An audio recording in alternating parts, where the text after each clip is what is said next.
जय हिंद दोस्तों। तो आज हम लोग बात करने वाले हैं प्रोटेस्टिंग प्रिजनर राइट, मतलब कि कैदियों की जो अधिकार है उसके बारे में। हम लोग देखेंगे कि भारत में क्या हालात है कैदियों के। उसके बाद पॉलिटिकली देखेंगे उनके हालात, देखेंगे कितनी सारी मुसीबतें हैं, कौन कौन से मतलब सॉल्यूशन निकल सकते हैं उनके लिए। तो चलते हैं, करते हैं वीडियो को स्टार्ट। तो आपको पता है कि कोविड-19 के दौरान जो 2 गज की दूरी है उसको मेंटेन करना बहुत ज़रूरी है। बट अगर आप जेल में जाते हैं, मतलब अगर आप जेल की कंडीशन देखते हैं, तो वहाँ पे आप पाएंगे कि जो 2 गज की दूरी, क्या वहाँ पे तो पैर रखने की भी जगह नहीं है। इतनी बुरी हालात है कैदियों की।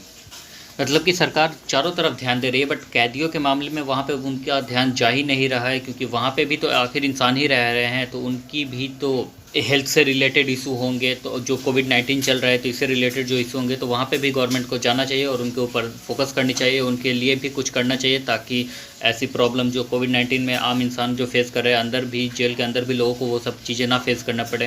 क्योंकि बाहर के जो लोग हैं वो तो कम से कम निकल के जाके इलाज करवा सकते हैं, बट वहाँ पे लोग अनएक्सपेक्टेड डेथ हो जाती है वहाँ पे लोगों की, किसी को पता भी नहीं चलता। अगर हम तिहाड़ जेल की बात कर लेते हैं, तो वहाँ पे अभी जो कैदियों की संख्या है वो टोटल है 12,715, जिसमें कि 11 सेक्शन है। और अगर उसकी कैपेसिटी की बात कर लेते हैं कि कितने कैदी वहाँ पे रह सकते हैं, तो कैपेसिटी वहाँ की है 7,425, जिसमें से भी कि 11,077 जो कैदी है वो अंडर ट्रायल है। अंडर ट्रायल का मतलब वो ये होता है कि जिनका भी केस चल रहा है वो अभी प्रूफ नहीं हुआ है कि वो दोषी हैं या नहीं हैं। तो चलो, अगर दोषी है तब तो ठीक है, बट अगर नहीं दोषी है तो उनकी तो जो टाइम है, सारी चीज़ें जो बेकार चलती जा रही है, तो उनकी तो लाइफ और टाइम, आपको तो पता है कि टाइम जो है वो वापस दोबारा कभी नहीं आता। तो उनके लिए बहुत ज़्यादा प्रॉब्लम है और उनके लिए कोई व्यवस्था भी नहीं है वहाँ पे। तो अगर हम तिहाड़ जेल की बात कर लेते हैं, तो वो साउथ एशिया का सबसे बड़ा जेल है, मतलब सबसे बड़ा कॉम्प्लेक्स बना है साउथ एशिया का, जो कि दिल्ली में स्थित है, जिसे कि 1957 में बनाया गया था। और दूसरी बात ये कि महात्मा गांधी जो थे वो स्वतंत्रता की लड़ाई के दौरान 1930 से लेकर 1940 में किस जेल में बंद थे, तो उस जेल का नाम था यरवदा सेंट्रल जेल, जो कि पुणे महाराष्ट्र में स्थित है।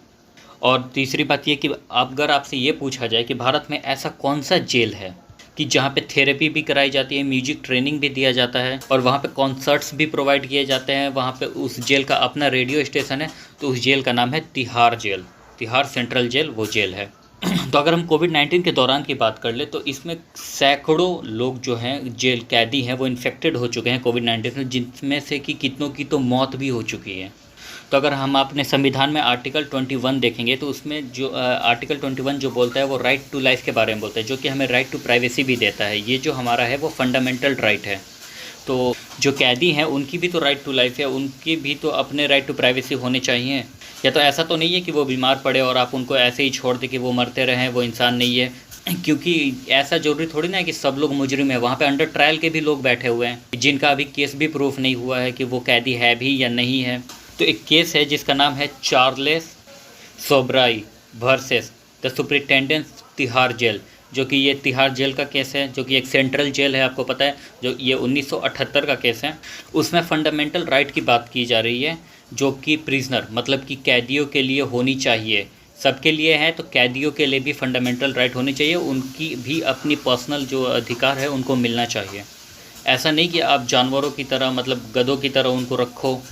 तो ऐसा कोई एम होना चाहिए जिससे कि जो क्राइम हो रहा है उसका जल्दी से जल्दी निवारण हो सके। और दूसरा ये होना चाहिए कि रिफॉर्मेशन होना चाहिए जेल का, मतलब जेल के अंदर सुधार होनी चाहिए कि कोई मतलब प्रॉब्लम ना हो, या तो वो मेडिकली रिलेटेड हो या तो मेंटली रिलेटेड हो, ऐसे कोई प्रॉब्लम ना हो जेलर को। वरना वहाँ पे जाने से पहले ही वो आधा से ज़्यादा जेलर तो इधर ही आधा से ज़्यादा मर जाएंगे कि यार जेल में जाना है। डर होना ज़रूरी है जेल कि वो कोई जुर्म ना करे, बट इसका मतलब ये नहीं कि जेल के अंदर भी जाके उनकी इतनी बुरी हालत हो जाए। जेल में कैदियों के जाने की वजह से उनके जो फैमिली वाले हो उनको तो बहुत ज़्यादा प्रॉब्लम झेलने को मिलता है, क्योंकि उनको उनसे मुलाकात नहीं करने दिया जाता है। कितने कितने लोग तो 15-15 दिन आके, 20-20 दिन बाद आके फिर वापस वैसे ही मुड़ जाते हैं, क्योंकि उनको मुलाकात नहीं करने दिया जाता है उनके फैमिली मेम्बर से अंदर में। तो सुप्रीम कोर्ट ने कहा है कि अगर इस दौरान, जैसे कि पैंडेमिक के दौरान, अगर आप मुलाकात नहीं करने दे रहे हैं किसी फैमिली मेम्बर को, उसके जो जेल में अंदर बड़े पड़े हुए हैं, तो कम से कम उनको वीडियो कॉल के थ्रू तो उनसे बात करवा दीजिए, ताकि उनको सांत्वना हो। तो एक जो इंसान थे जिनका नाम था मोहम्मद अशरफ शेहराई, इनको मतलब पकड़ा गया था मई में, और इनकी हाल ही में इनकी डेथ हो गई, जो कि जम्मू के रहने वाले हैं। इनकी वहाँ पे डेथ हो गई जम्मू के जेल में। इनको पकड़ा गया था पब्लिक सेफ्टी एक्ट के थ्रू।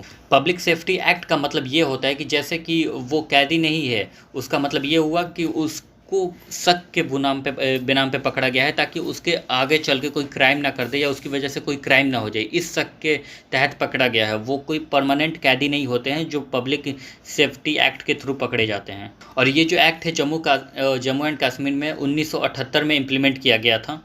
और इस एक्ट का मतलब एम ये था कि जो जम्मू एंड कश्मीर है वहाँ पे सिक्योरिटी जो है वो प्रोवाइड कर सके और लॉ एंड ऑर्डर को भी मेंटेन रख सके वहाँ पे।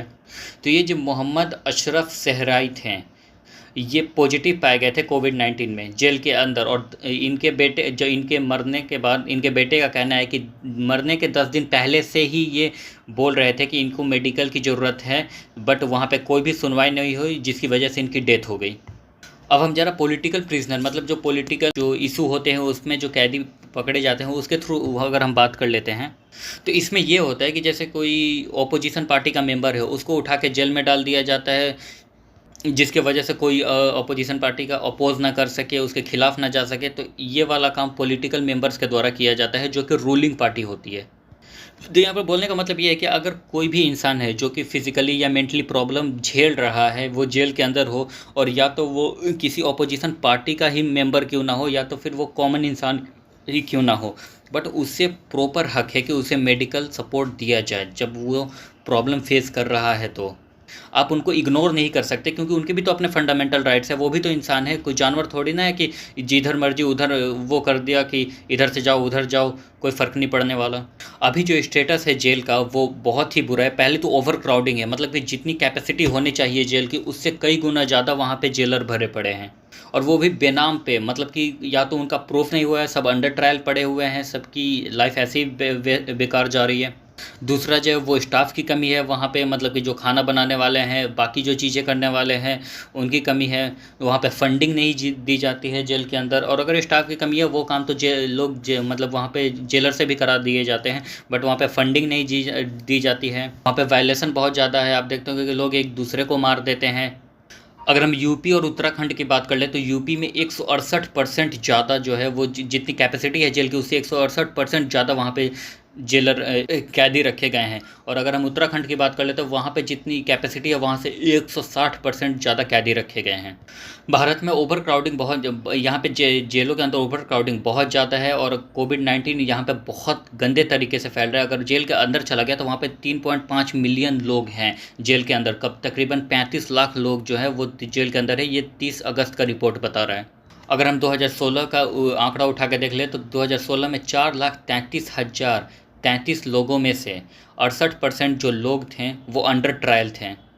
अगर हम प्रिवेंशन एंड डिटेंशन लॉ की बात कर ले, इसका मतलब ये होता है जो कि शक के दम पे जिसको पकड़ा जाता है कि वो कैदी नहीं है, बट उसके ऊपर शक है कि हाँ वो कैदी होगा या उसके वजह से कोई क्राइम हो सकता है, इसके दम पे अगर हम जम्मू कश्मीर के आंकड़ा की बात कर ले तो 2015 में 90 लोगों को पकड़ा गया था, जबकि 2016 में ये बढ़ के 431 हो गया, और अब ये बढ़ के 300% इंक्रीज़ हो गया है।